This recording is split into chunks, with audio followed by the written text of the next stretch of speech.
Assalomu alaykum. Sizlar bilan mikrobiologiyaning virusologiya qismiga oid bo'lgan darslarimizni davom ettiramiz. Virusologiya bo'limi asosiy ikkita katta guruhga bo'lingan edi. Biz uni DNK saqlovchi viruslar guruhi hamda RNK saqlovchi viruslar guruhiga bo'lib olgan edik. O'shalardan biz o'rganib boshlaymiz dastlab DNK saqlovchi viruslar haqida. O'zi eslaydigan bo'lsak, avvalgi darslarimizda viruslarni kapsidiga ko'ra, qobig'iga ko'ra, nuklein kislotasiga ko'ra turlarga bo'lgan edik, to'g'rimi? Kapsidiga ko'ra eng asosiy dastlab bo'lib olyapmiz bu yerda ikki xil turdagi kapsidli viruslarni. Birinchi turi bu yerda demak ikosaedral kapsidli, ikkinchi turi esa spiral turdagi kapsidli guruh. Ikosaedral kapsidli guruh quyida shaklini ko'rishimiz mumkin. Bunda qanaqa shakl? Demak, 20 ta uchburchakdan tuzilgan quyidagiga o'xshash shaklda bo'ladi. Spiral esa quyida DNK ga o'xshash ko'rsatilib qo'yilyapti. DNK atrofida demak aylanib joylashgan, demak spiral shakldagi kapsidlar bo'lishi mumkin. Endi bular ikosaedral hamda spiral turdagi kapsidlarning o'zi qobiqli, qobiqsiz bo'lishi mumkin. Spiral turdagi kapsid esa doim qobiqli bo'ladi. Ikosaedral kapsidli viruslar esa ba'zan qobiqsiz bo'lishi mumkin, ayrim turlari ba'zan demak qobiqli bo'lishi mumkin. Xo'p, endi bu qobiqli turdagi spiral kapsidli DNK viruslar double stranded linear DNK ga ega. Bu nima degani? Eslaydigan bo'lsak, darsimiz davomida tushuntirgan edik. Ya'ni ikki zanjirli bo'lishi mumkin edi hamda bir zanjirli bo'lishi mumkin edi. Agar ikki zanjirli bo'ladigan bo'lsa, demak ingliz manbalarida double stranded bo'lib keladi. Agar bir zanjirli bo'ladigan bo'lsa, ko'rishimiz mumkin, single stranded bo'lib keladi. Ya'ni bir zanjir yoki ikki zanjir. Ko'pchilik demak deyarli barcha klassifikatsiyalar mana shu turda bo'lganligi uchun biz ham shu turdagi klassifikatsiyani tanladik. Endi linear bo'lishi mumkin yoki sirkulyar bo'lishi mumkin. Linear demak bir chiziq bo'ladigan bo'lsa, sirkulyar esa boshi hamda oxiri bir-biriga ulangan bo'ladi. Xo'p, davom etamiz. Demak, spiral kapsidli, qobiqli hamda double stranded linear DNKli virusga pox virusni misol qilishimiz mumkin. Pox virusni misol qildik. Endi qolgan turlariga demak o'tadigan bo'lsak, qobiqsiz ikosaedral kapsidliga double stranded circular demak gepatit B virusi misol bo'ladi. Linear turiga esa Herpes viraidi oilasi misol bo'ladi. Bu Herpes viraidi oilasining o'zini demak bir qancha turlari bor. Herpes simplex virus 1, Herpes simplex virus 2, varicella zoster virus, Epstein-Barr virusi, cytomegalovirus, human herpes virus 6, 7, 8 bularning barchasini darslarimiz davomida demak tanishib o'rganib boraveramiz. Xo'p, double strand linear qobiqsiz hamda ikosaedral kapsidli adenovirusni, sirkulyar turlarga human papilloma virus, ya'ni odam papilloma virusi, polioma viruslar, ya'ni polioma virusni GC hamda BK turlari bor. Bularni ham o'sha mavzuga doir darslarimizda batafsil tanishib, o'rganib chiqamiz.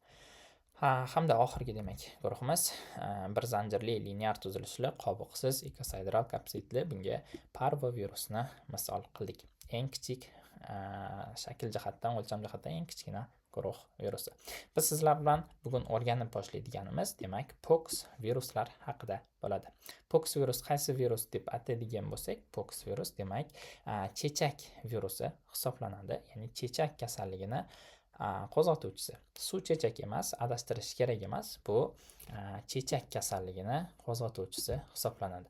Quyida demak shaklini ko'rishimiz mumkin bunda. Demak o'lchami 240-300 nanometrni tashkil qiladi.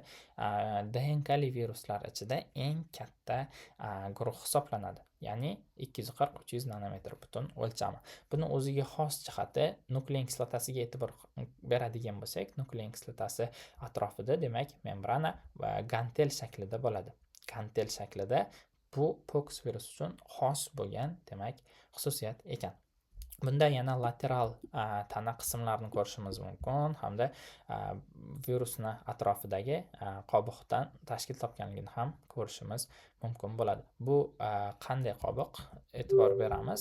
Klassifikatsiyamizga ko'ra demak spiral kapsidli, qobiqli hamda double stranded linear chiziqli ikki zanjirli DNKli virus edi. Demak, spiral kapsid, qobiqli hamda ikki zanjirli.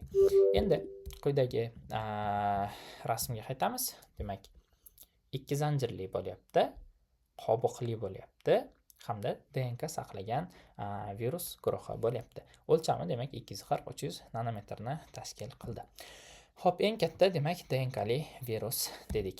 Endi bu pox virusni boshqa turdagi viruslardan, boshqa turdagi DNK saqlagan viruslardan bir qancha farqlari bor. Ulardan eng birinchisi o'z qobig'ini o'zi sintezlay olishi.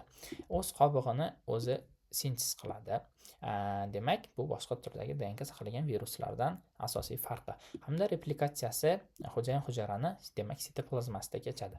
Boshqa turdagi DNK saqlagan viruslar xo'jayin hujayrani nukleusida, ya'ni yadrosida replikatsiya jarayonini amalga oshiradigan bo'lsa, bu pox virus, ya'ni chechak virusi replikatsiyasi hujayra sitoplazmasida amalga oshishi mumkin ekan. Hamda bunga xos bo'lgan yana eng asosiy xususiyatlar o'z ferment va oqsillardan foydalanadi. O'z ferment hamda oqsillardan bu replikatsiya jarayonida foydalanadi. Endi boshqa turdagi DNK saqlagan viruslar esa xo'jayin hujayrani hujayra demak oqsillardan, fermentlardan foydalanib replikatsiya jarayonini nukleuslarda amalga oshiradi. Xo'p, davom etamiz. Bu chechak virusini asosiy 3 ta kasalliklarga sabab bo'lishi mumkin bo'ladi. Ya'ni bu qaysi kasalliklar deydigan bo'lsak, bular smallpox, cowpox hamda molluscum contagiosum. Bu asosiy 3 ta sabab bo'ladigan kasalliklari. Demak, smallpox, cowpox hamda molluscum contagiosum bo'ldi. Smallpox qadimda bir qancha katta pandemiyalarga sabab bo'lib, massiv tarzdagi aholini kasallanib, uni natijasida demak o'lib ketishiga sabab bo'lgan. Cowpox esa smallpoxga nisbatan bir muncha yengilroq kechadigan formasi hisoblanadi. Ya'ni cowpoxda ham bir qancha demak jarayonlar o'ziga xos bo'ladi, lekin smallpoxchalik xavfli emas. Endi bu o'zi smallpox ham cowpox ham demak vaksinatsiya ishlab chiqarilgandan so'ng hozirda butunlay bartaraf etilgan. Molluscum contagiosum bu ham demak sabab bo'ladigan bir kasalliklardan. Darsimiz davomida bu bilan ham demak tanishamiz. Pox viruslar birinchisi bu yerda ko'rishimiz mumkin smallpox. Smallpoxda ko'ryapmiz butun qo'llarda bu yerda tarqalgan sabab bo'lgan vizikullarni ko'rishimiz mumkin. Bu yerda butun tanaga tarqalgan smallpoxni vizikullarini ko'rishimiz mumkin. Biz eng asosiy farqlashimiz kerak bo'lgani bu smallpoxni suv chechakdan, ya'ni varicella zoster virus tomonidan keltirilib chiqaradigan suv chechak kasalligidan farqlab olishimiz kerak. Eng asosiy demak farqlari nimada? Bunda ham tanada turli vizikullar bo'ladi, bunda ham tanada turli vizikulalar bo'ladi. Endi smallpoxga e'tibor beradigan bo'lsak, smallpoxdagi sabab bo'layotgan tanada tarqalgan vizikulalar barchasi bir bosqichda bo'ladi. Suv chechak natijasida tarqalgan vizikulalar unday emas. Bu yerda ko'rishimiz mumkin, ayrimlari o'zi yorilib tuzalish bosqichida, ayrimlari endi demak bu yerda shakllanayotgan vizikularni ko'rishimiz mumkin. Mana bu yerda demak oxirgi demak bosqichda yorilib tuzalayotganlar, bu yerda endi paydo bo'layotganlar, bu yerda pufakcha hosil qilgan vizikullarni ko'rishimiz mumkin. Bu smallpox natijasida hosil bo'lgan vizikullar esa barchasiga ko'rayotgan bo'lsak, barchasi bir bosqichda kechadi. Bu demak asosiy farqlardan, ya'ni vizikulani nimasiga ko'ra rivojlanish davriga ko'ra bosqichiga ko'ra asosiy smallpox hamda suv chechakni farqlab olamiz. Xo'p, davom etamiz. Biz yana cowpox hamda molluscum contagiosum haqida ham gapirdik. Cowpox hamda molluscum contagiosum qanday kasalliklar? Cowpox bu pox virus tomonidan keltirib chiqarayotgan demak kasallik. Bu asosan hayvonlar, qoramollardan demak yelinida demak rivojlanib demak mana shu turdagi vizikullarga sabab bo'ladi. Agar kontakt bo'ladigan bo'lsa, keyin odamga ham o'tib xuddi shu turdagi vizikullarga sabab bo'lishini ko'rishimiz mumkin. Bu cowpox smallpoxga nisbatan bir muncha yengilroq kechadi. Molluscum contagiosum esa ko'ryapmiz. Bu yerda ham papulalar hosil bo'lyapti. Bu papulalar o'rtasi botiq, och pushti rangda bo'ladi. Demak, Molluscum contagiosum uchun xos bo'lgan xususiyat nima deydigan bo'lsak, demak, bu yerda Molluscum contagiosum uchun asosiy xususiyat nima bo'lyapti? Och pushti rangdagi, o'rtasi botiq bo'lgan demak papulalar bo'layapti ekan. Demak, och pushti o'rtasi botiq bo'lgan papulalarni ko'rishimiz mumkin. Hop, cowpox ham, smallpox ham nima bo'lgan? O'zi vaksinatsiya bo'lish natijasida, vaksinalar ishlab chiqarish natijasida hozirda kamayib ketgan, deyarli yo'qotilgan. Hop, buni vaksinasini topilishda bir qiziq tarix yotadi. Edward Jenner degan vrach 17 taxminan 18 asrlarda angliyalik, demak, nima qilgan? Shunday kuzatuvlar natijasida cowpox bilan kasallangan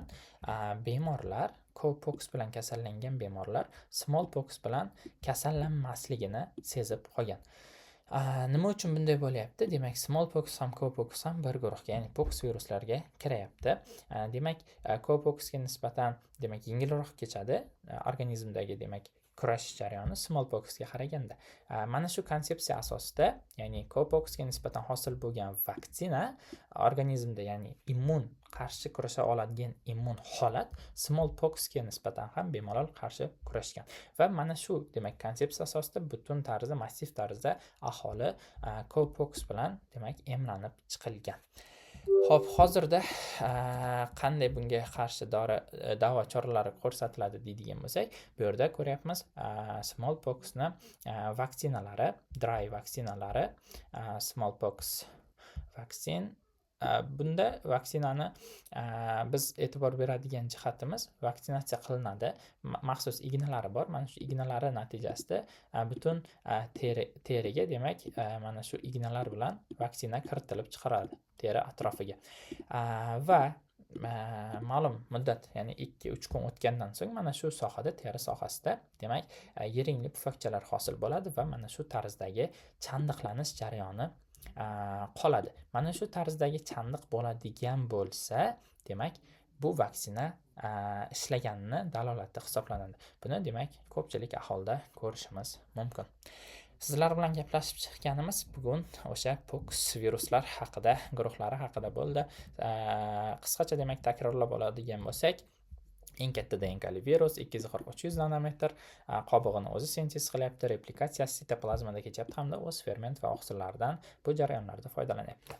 Asosiy sabab bo'ladigani smallpox, cowpox hamda Molluscum contagiosum bo'ldi. Keyingi darslarimizda bu DNKli virus guruhini qolganlari bilan tanishib chiqamiz. Buguncha qisqacha shulardan iborat. E'tiboringiz uchun rahmat. Keyingi darslarda ko'rishguncha sog', salomat bo'ling.